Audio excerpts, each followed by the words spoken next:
Hello everyone. मैं आशा करती हूँ आप सभी ठीक होंगे। मैं काजल धामी आप सभी का स्वागत करती हूँ। आज के इस सेशन में मैं आप लोगों के लिए सीटैट साइंस पेपर 2 की एनसीईआरटी सीरीज यहाँ पे कंटिन्यू करूंगी। यदि आप सीटैट 2025 के यहाँ पे तैयारी कर रहे हैं तो ये एनसीईआरटी सीरीज आपको हेल्प करेगी ताकि आप एनसीईआरटी के कंटेंट को इस तरीके से तैयार कर सकें जैसे कि आपके एग्जामिनर पेपर 2 मैथ साइंस में फ्रेम करते हैं। और आज इस सेशन का यहाँ पे है डे 27 जिसके अंदर मैं आप लोगों के साथ एक न्यू चैप्टर शुरू कर रही हूँ जो कि हीट यानी कि ऊष्मा। बहुत इंपॉर्टेंट चैप्टर होने वाला है। अभी जो आपका दिसंबर 2024 में 15 और 14 तारीख को जो पेपर हुआ था सीटैट का, दो अलग अलग शिफ्ट में, दोनों ही शिफ्ट में इस चैप्टर के क्वेश्चन पूछे गए थे, इसलिए हम अच्छी तरीके से इस चैप्टर को ब्रीफ में यहाँ पे देखने वाले हैं। अगर आपको आज के सेशन यहाँ पे पसंद आता है, इससे पहले के सेशंस आप यहाँ पे देखना चाहते हैं या फिर इससे आगे आने वाले सेशंस आप यहाँ पे देखना चाहते हैं, तो मैं आप लोगों के साथ जो सीटैट साइंस की यहाँ पे क्लासेस शेयर करती हूँ, ये आप लोगों की मंडे, वेंसडे और फ्राइडे यहाँ पे शेयर होती हैं। साथ ही साथ जो आप लोगों की मैथ्स की क्लासेस होती हैं पेपर 2 की, ये आपकी होती है ट्यूसडे, थर्सडे, सैटरडे। आप इन क्लासेस को देख सकते हैं। क्लासेस जो है रिकॉर्डेड मैनर में होती है, इसीलिए आपको कमेंट सेक्शन में पहला कमेंट जो कि पिन फॉर्म में होगा उसमें टेलीग्राम ग्रुप का लिंक, साथ ही साथ मैथ्स और साइंस की प्लेलिस्ट मिल जाएगी। आप उन्हें जरूर देखिएगा ताकि आपके कंटेंट को आप जहाँ पे आपको लग रहा है कि लैग हो रहा है या फिर आप समझ नहीं पा रहे कि आपको एनसीईआरटी किस तरीके से तैयार करनी है, वो आपका क्लियर हो सके। साथ ही साथ अगर आप पेपर 2 मैथ साइंस बैकग्राउंड के कैंडिडेट हैं, 2 से 3 अटेम्प्ट आपने दे दिया है, या फिर आप बिगिनर हैं जिनको यहाँ पे क्लियर नहीं हो रहा कि आपको एनसीईआरटी को किस तरीके से स्टार्ट करनी है, किस लेवल के क्वेश्चन आपके एग्जामिनर फ्रेम करते हैं, किस तरीके के नोट्स आपको प्रिपेयर करने हैं, तो आप लोग चाहें तो मेरे थ्रू लिखे हुए हैंड रिटन नोट्स यहाँ पे परचेज कर सकते हैं जो कि completely paper 2 math science oriented है, जो कि मेरे थ्रू यहाँ पे रेडी किए गए, जो कि आपको हैंड रिटन बाइलिंगुअल फॉर्म में मिलेंगे with solve previous year paper, ताकि आपको एक साथ ही एक जगह पे सारा कंटेंट मिल जाए, जिसके लिए आपको इस नंबर पे मैसेज करना होगा। अब देखिए, चैप्टर का नाम है आपका हीट, ऊष्मा के बारे में हमें देखना है। तो कभी भी हम हीट वर्ड को जब भी पढ़ते हैं तो हीट वर्ड को हम ताप यानी कि टेम्परेचर के साथ लिंक करके जरूर पढ़ते हैं। तो बेसिकली दोनों क्या क्या है, दोनों में क्या अंतर है। अगर एक ऑब्जेक्ट से हम दूसरी जगह पर पानी या लिक्विड कोई भी चीज ट्रांसफर करते हैं तो यहाँ पे ऊष्मा और ताप यानी कि जो हीट और टेम्परेचर होता है उनमें क्या अंतर आता है, सारी चीजों को एक एक करके डिटेल में डिस्कस करेंगे। और जो छोटे छोटे पॉइंट में डिस्कस कर रही हूँ ये सभी आपके प्रीवियस ईयर में पूछे गए हैं, तो आपको क्वेश्चंस करने में भी इजी होगा। अब देखिए, अगर हमसे पूछा जाए कि सबसे पहले तो हीट क्या है, ऊष्मा क्या है, तो आप बोलोगे फॉर्म ऑफ एनर्जी है, यानी कि एक तरीके से ऊर्जा का एक ये स्रोत माना जाता है। तो एनर्जी मानी जाती है, एनर्जी का एक फॉर्म माना जाता है, जो कि क्या हो सकता है, जो कि आपका ट्रांसफर हो सकता है कहां से, एक ऑब्जेक्ट से दूसरे ऑब्जेक्ट में। सबसे पहले अगर आपसे कोई पूछे क्या है हीट, तो आप कहोगे ऊर्जा का एक क्या है, ऊर्जा का एक स्रोत है ये, जो कि ट्रांसफर किया जा सकता है एक बॉडी से दूसरे बॉडी। और अगर वहीं पे हमसे ये पूछ लें कि टेम्परेचर यानी कि ताप क्या होता है, तो हम बोलेंगे ये हमें बताता है डिग्री, किस चीज की डिग्री, कि कोई चीज कितना हॉट है या फिर कोई चीज कितना कोल्ड है, यानी कि कोई चीज कितनी गर्म है, कोई चीज कितनी ठंडी है। ये हमें किससे पता चलेगा, उसके तापमान से, उसके टेम्परेचर से। और ऊष्मा क्या है, हीट क्या है, एक तरीके से ऊर्जा का ही एक स्रोत माना जाता है, साथ ही साथ ट्रांसफर किया जा सकता है एक बॉडी से दूसरी बॉडी। आपने एक शब्द जरूर सुना होगा कि हीट जो होती है वो एक्सपैंड होती है, फैलती है। अब इसका हम अगर डे टू डे लाइफ में एग्जांपल देखें तो मैं यहाँ पे आपके सामने ना यहाँ पे सर्कल इस तरीके से बना रही हूँ। एग्जामिनर ने इस तरीके से क्वेश्चन पूछा था कि एक यहाँ पे स्फेरिकल डिस्क है, क्या है ये, स्फेरिकल डिस्क है। अगर इस डिस्क को हम गर्म कर दें तो क्या होगा। अब ऑप्शन कुछ इस तरीके से थे कि इसका जो बाहर वाला सर्कल है ये एक्सपैंड हो जाएगा, अंदर वाला सर्कल वैसे ही रहेगा, या फिर अंदर वाला एक्सपैंड हो जाएगा, बाहर वाला वैसे ही रहेगा। तो आंसर क्या था इस क्वेश्चन का कि दोनों के दोनों, यानी कि अंदर वाला छोटा जो सर्कल है चाहे वो बाहर वाला दोनों सर्कल है, दोनों के दोनों आपके एक्सपैंड हो जाते हैं। अगर आप इसे क्या कर रहे हो, अगर आप इसे हीट कर रहे हो, हीट करने से इसके पूरा का पूरा ओवरऑल पार्ट जो है एक्सपैंड हो जाएगा। अब आप कहोगे कि इसका और कोई एग्जांपल दे दो, तो इसका एक बहुत अच्छा एग्जांपल है हमारा रेलवे ट्रैक। रेलवे ट्रैक में भी आपको ये देखने को मिलेगा, रेलवे ट्रैक की जो पटरियां होती हैं उनके बीच में गैप होता है। अब वो गैप क्यों होता है? क्योंकि देखिए अब गर्मियों में आप स्टेशन को तो ऊपर से कवर करके रख सकते हो, ट्रैक को कैसे कवर करोगे? तो ट्रैक जो होता है वे तो गर्म होंगे। अब गर्म होने से क्या होता है कि वो एक्सपैंड हो सकते हैं। एक्सपैंड होंगे तो ऐसा हो सकता है कि अगर एक्सपैंड होने में अगर हम उन्हें जगह ना दें, मतलब उनके बीच में स्पेस ना दें, तो ऐसे केस में जो आपके रेलवे ट्रैक हैं वो यहाँ पे डैमेज हो सकते हैं। तो उनके बीच में जो स्पेस है वो किस वजह से आता है? क्योंकि कभी भी जब ज्यादा धूप पड़ती है तो वो जो ट्रैक होते हैं वो भी एक्सपैंड हो जाती हैं, जैसे ये स्फेरिकल डिस्क के एग्जाम्पल की तरह। अब मैंने आपके सामने एक डायग्राम बना रखा है जिसमें क्या बना रखा है कि एक बीकर है जिसमें 500 ml पानी है। अब इस बीकर से मैं क्या कर रही हूँ, इस बीकर से मैं एक एक करके एक बार 300 ml का जार यहाँ पे भर रही हूँ और दूसरी बारी में 200 ml का जार भर रही हूँ। क्वेश्चन भी इसी लैंग्वेज में पूछा जाएगा। अभी जब हम प्रीवियस ईयर करेंगे आपको सब चीजें क्लियर हो जाएंगी। क्वेश्चन क्या है कि एक तो ये रेलवे ट्रैक और ये स्फेरिकल डिस्क वाला आपको समझ में आ गया होगा। दुनिया में कहीं पर भी अगर आप हीट पास करते हो, अगर आप ऊष्मा देते हो, तो वो चीज क्या होती है? वो चीज आपकी फैलती है, एक्सपैंड होती है, एक्सपेंशन होता है बस। तो आप कहेंगे कि भाई दोनों ही पार्ट एक्सपैंड होंगे, जैसे रेलवे ट्रैक की पटरियों में भी गैप्स जो होता है वो एक्सपेंशन की वजह से होता है, फैलाव की वजह से होता है। अब यहाँ पे अगला जो कंटेंट है वो क्या है कि एक 500 ml का आपके पास जार है। अब उस 500 ml के जार से मैं एक बार 300 ml के जार में और एक बार 200 ml के जार में इतना पानी भर रही हूँ। 500 ml जो पानी है उसमें से 300 ml इसमें डाला और 200 ml इसमें डाला। इसका नाम दे दिया मैंने ए, इसका नाम दे दिया मैंने बी। इस तरीके से नाम तो हम दे ही सकते हैं। अब क्वेश्चन ये पूछा जा रहा है कि इसमें से हीट किसकी ज्यादा होगी या टेम्परेचर किसका ज्यादा होगा। अब देखिए, अगर मैंने तुरंत जो है 500 ml के जार में से पानी इनमें ट्रांसफर किया और तुरंत मैं यहाँ पे टेम्परेचर नाप रही हूँ, तो टेम्परेचर हमेशा सेम रहता है। अब आप कहेंगे कि ये कॉन्सेप्ट हमें और कहीं एग्जाम्पल के साथ समझाओ, तो अभी मैं वो चीज भी आपको समझाऊंगी। टेम्परेचर हमेशा इन दोनों बॉडीज का सेम रहेगा। इन दोनों का क्या सेम रहेगा? ताप सेम रहेगा। तो एक इंपॉर्टेंट एस्पेक्ट यहाँ पे आ गया कि अगर एक बॉडी से दूसरी बॉडी में अगर यहाँ पे लिक्विड वगैरह ट्रांसफर किया जाए जिसका ताप अगर मेजर किया जाए, तो ये वाली क्वांटिटी आपकी सेम रहती है और ये जो होती है यानी कि हीट जो होता है ये आपका निर्भर करेगा कि किसका अमाउंट ज्यादा है। तो किसका अमाउंट ज्यादा है? तो आप कहेंगे ए का अमाउंट ज्यादा है बी से, तो ए का ताप जो है वो बी से ज्यादा रहेगा। जब मैं क्वेश्चन कराऊंगी, एक से ज्यादा एग्जाम्पल आप लोगों के सामने यहाँ पे फ्रेम करूंगी, तो आपको वो चीज भी यहाँ पे क्लियर हो जाएगा। अब ये जो ताप बराबर रहता है, अब आपने ये तो जान लिया कि ताप बराबर रहता है। अब ये ताप बराबर रहता है, इसका एक और तरीके से आपके एग्जामिनर क्वेश्चन पूछता है। आपके एग्जामिनर क्वेश्चन पूछते हैं कि एक स्टील की चम्मच आपने ले ली, एक कांच का ग्लास ले लिया और एक लकड़ी का टुकड़ा ले लिया। अब तीनों का टेम्परेचर अलग अलग होगा। सिंपल सी बात है कि स्टील की चम्मच जो होती है वह थोड़ी ठंडी ठंडी होगी। अब अगर हम कांच के ग्लास की बात करें तो वो भी, और वुड जो होगा नॉर्मल टेम्परेचर का होगा।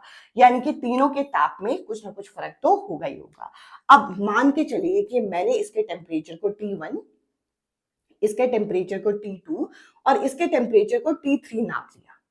और ओवरनाइट के लिए क्या किया मैंने?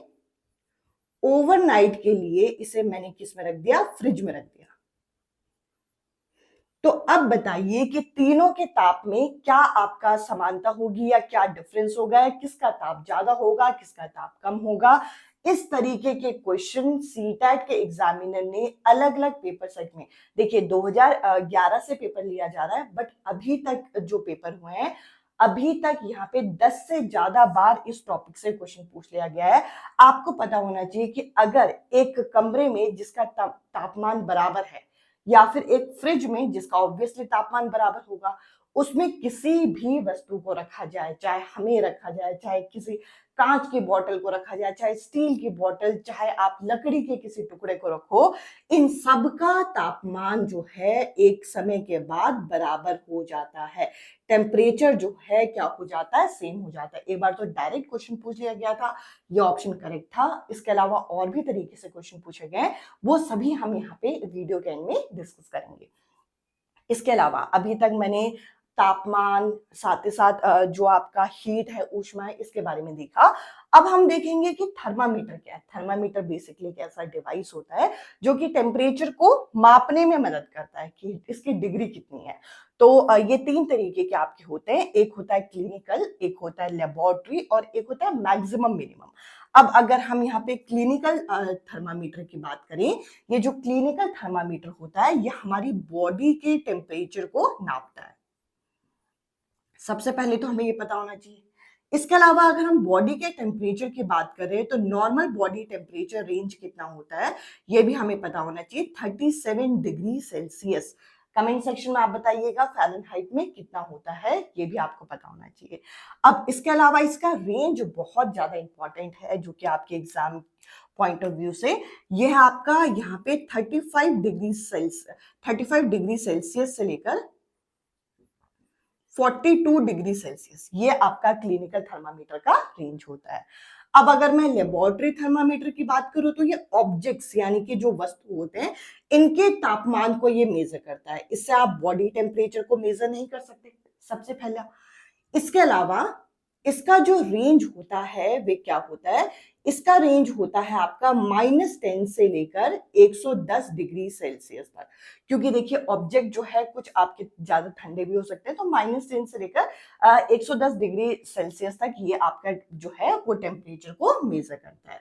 अब यहां से आपके एग्जामिनर कैसे क्वेश्चन पूछते हैं, एक तो बहुत डायरेक्ट जो इसका रेंज है वो पूछ लिया जाता है, नॉर्मल बॉडी टेम्परेचर भी किसी ऑप्शन में का पार्ट बना के पूछ लेंगे। अब इसके अलावा हम लोगों से इन दोनों से लिंक करके एक क्वेश्चन पूछा जाता है कि एक बच्चा है जिसको फीवर है, जैसे मान के चलिए कि अजय है और अजय का टेम्परेचर यहाँ पे नापा गया और उसका जो टेम्परेचर आया उसको अजय को मान के चलिए कि यहाँ पे फीवर है और इसका टेम्परेचर कितना आया, 101 डिग्री से 2 पॉइंट ज्यादा। 101 डिग्री से क्या बोल रही हूं मैं, 2 पॉइंट ज्यादा, वो भी सीधे हाथ की तरफ, राइट हैंड की तरफ। तो आपको सबसे पहले तो एक इंपॉर्टेंट पॉइंट ये पता होना चाहिए कि किसी भी व्यक्ति का जो टेम्परेचर है वो हम किससे नापते हैं। तो आप कहेंगे भैया क्लिनिकल थर्मामीटर से नापोगे क्योंकि बॉडी टेम्परेचर उससे नापा जाता है। अब ये जो क्लिनिकल थर्मामीटर होता है इसका हमें ये भी पता होना चाहिए कि इसका लीस्ट काउंट क्या होता है। क्या काउंट क्या होता है, लीस्ट काउंट। तो देखिए क्लिनिकल थर्मामीटर जो होता है इनमें 5 का गैप होता है और अगर हम देखें 1 2 3 4 5, तो यहां पर मैं 1/5 अगर यहाँ पे करती हूं तो ये कितना आएगा 0.5। तो हमें पता होना चाहिए कि इसका लीस्ट काउंट कितना होता है, सबसे पहले 0.5। और जिस हिसाब से इस प्रश्न में ये बोला गया कि अजय का जो तापमान निकल के आया है वो कितना निकल के आया है, वो निकल के आया है 101 डिग्री से 2 पॉइंट ज्यादा। तो 101 डिग्री से 1 पॉइंट ज्यादा मतलब 101.2, ये क्योंकि एक जो पॉइंट है वो कितने के बराबर है, 0.2 के बराबर है। और 101 डिग्री से 2 पॉइंट ज्यादा मतलब 101 डिग्री पॉइंट 4। तो अजय का टेम्परेचर असल में कितना होगा, 101 डिग्री पॉइंट 4। सिंपल सी बात है, आपको ऐसे याद रखना है। जो क्लिनिकल थर्मामीटर होता है भैया, इसका जो लीस्ट काउंट होता है वो होता है 0.2, मतलब एक गैप जो होगा वो 0.2 के बराबर है। तो ये वाला पॉइंट होगा 0.2, ये होगा 0.4, ये होगा 0.6, ये होगा 0.8, फिर 102। और यही क्वेश्चन अगर मेरे से पूछा जाए कि इसका लीस्ट काउंट क्या होता है, तो लेबोरेटरी थर्मामीटर का जो लीस्ट काउंट होता है वे होता है आपका 1। इसका 1 होता है, इसका 0.2 होता है। तो यहाँ पे मैंने एक और टर्म लिखा आप लोगों के लिए जो कि है मैक्सिमम मिनिमम थर्मामीटर। अब ये जो मैक्सिमम मिनिमम थर्मामीटर है ये किसके काम आता है, ये बेसिकली हमारे जो वेदर रिपोर्ट्स होते हैं उनको मेजर करने में यहाँ पे काम आता है। अब आपने न्यूज़पेपर में देखा होगा आज का अधिकतम तापमान इतना है, आज का न्यूनतम तापमान इतना है। है। तो ये जो मैक्सिमम मिनिमम थर्मामीटर होता है, इसकी हेल्प से वेदर की रिपोर्ट यहाँ पे रेडी की जाती है। अभी देखिए, इस चैप्टर के मैंने अभी बहुत ही बेसिक चीज आप लोगों की स्टार्ट की है, क्योंकि इस चैप्टर को अगर आप पढ़ते हैं तो इस चैप्टर से बहुत बेसिक बेसिक चीजों से ही क्वेश्चन फ्रेम करके दे दिया जाता है। अभी मैं आप लोगों के साथ इतने एरिया से रिलेटेड जो प्रीवियस ईयर क्वेश्चन है वो यहाँ पे डिस्कस करूंगी, ताकि ये कंटेंट आपको अच्छे से क्लियर हो। इसमें हीट कैसे ट्रांसफर होती है, सी ब्रीज लैंड ब्रीज कैसे बनते हैं, इस बारी के पेपर में वैक्यूम पंप के बारे में पूछा है, वो मैं आप लोगों के साथ यहाँ पे डिस्कस करूंगी, जो कि नेक्स्ट सेशन में हम करेंगे। अब मैं आप लोगों के साथ इस टॉपिक के प्रीवियस ईयर क्वेश्चन यहाँ पे डिस्कस करती हूँ, ताकि ये टॉपिक आपका अच्छे से कंबाइन हो। मैं आप लोगों के साथ आज के इस सेशन के कुछ प्रीवियस ईयर क्वेश्चन यहाँ पे डिस्कस करूंगी, जिसके बाद आपका ये टॉपिक अच्छे से यहाँ पे क्लियर हो जाएगा। जिसमें पहला क्वेश्चन यहाँ पे है कि एक लेबोरेटरी थर्मामीटर है जिसमें आप जब 55 डिग्री सेल्सियस और 56 डिग्री सेल्सियस को मार्क करते हैं तो उनके बीच में यहाँ पर जो आपको छोटे छोटे डिवीजन दिखेंगे वे आपको 5 का डिवीजन यहाँ पे दिखेगा। यानी कि अगर ये 55 डिग्री है और ये आपका 56 डिग्री है तो इनके बीच में कितने का डिवीजन है? इनके बीच में यहाँ पे 5 का डिवीजन है।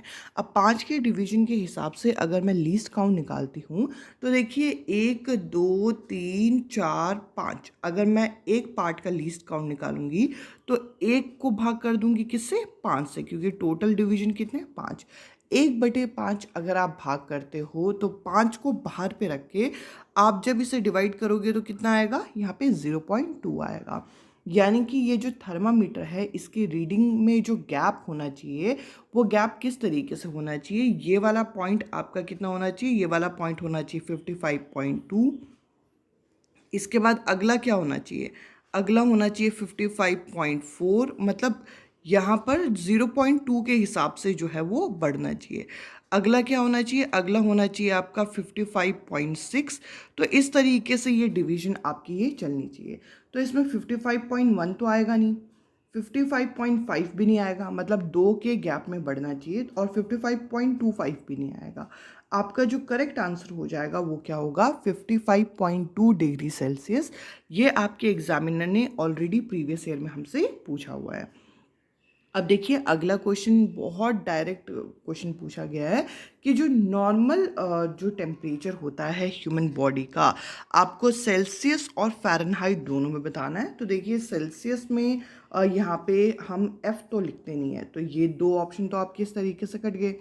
इसके अलावा अगर आप देखेंगे तो यहाँ पे आपका करेक्ट आंसर हो जाएगा पहला ऑप्शन, 37 डिग्री सेल्सियस होता है, और यहाँ पे 98 पॉइंट डिग्री 6 फ़ारेनहाइट आपको यहाँ पे देखने को मिलता है। ये दोनों ही हमारे नॉर्मल बॉडी टेम्परेचर है, एक सेल्सियस में और एक फ़ारेनहाइट में। इसके अलावा अगर हम नेक्स्ट क्वेश्चन यहाँ पे देखें, देखिए जैसा मैंने अभी आप लोगों के साथ कंटेंट डिस्कस किया था, मैंने कहा था कि आप लोगों के प्रीवियस ईयर में इस टाइप के क्वेश्चन बने हुए हैं। जैसे कि यहाँ पे आप देखेंगे कि अमन के पास एक प्लास्टिक की बॉटल है, एक वुडन स्पून है और एक मेटालिक स्पून है। उसने क्या किया? उसने इन तीनों चीज़ों को ओवरनाइट एक कमरे में रखा। ध्यान से सुनिएगा, रात भर एक जगह पे रखा, जहाँ पर तापमान कितना था? जहाँ पर तापमान था 30 डिग्री सेल्सियस, यानी कि सेम टेम्परेचर पे तीनों चीज़ों को यहाँ पे रख दिया, और तीनों चीज़ों का जो टेम्परेचर है, तीनों चीज़ों का जो तापमान है वो T1 T2 T3 करके इस तरीके से इसने मार्क किया।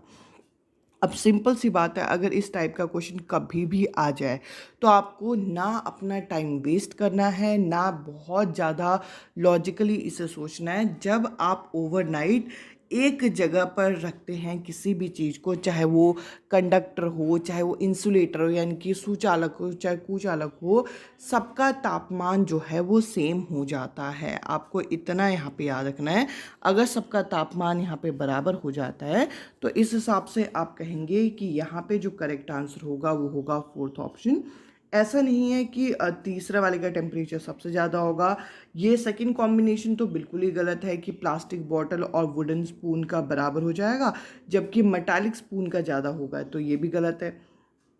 और ये हम लोगों को इंक्रीजिंग डिक्रीजिंग ऑर्डर में नहीं देखना, टेम्परेचर जो होता है यहाँ पे सेम होता है।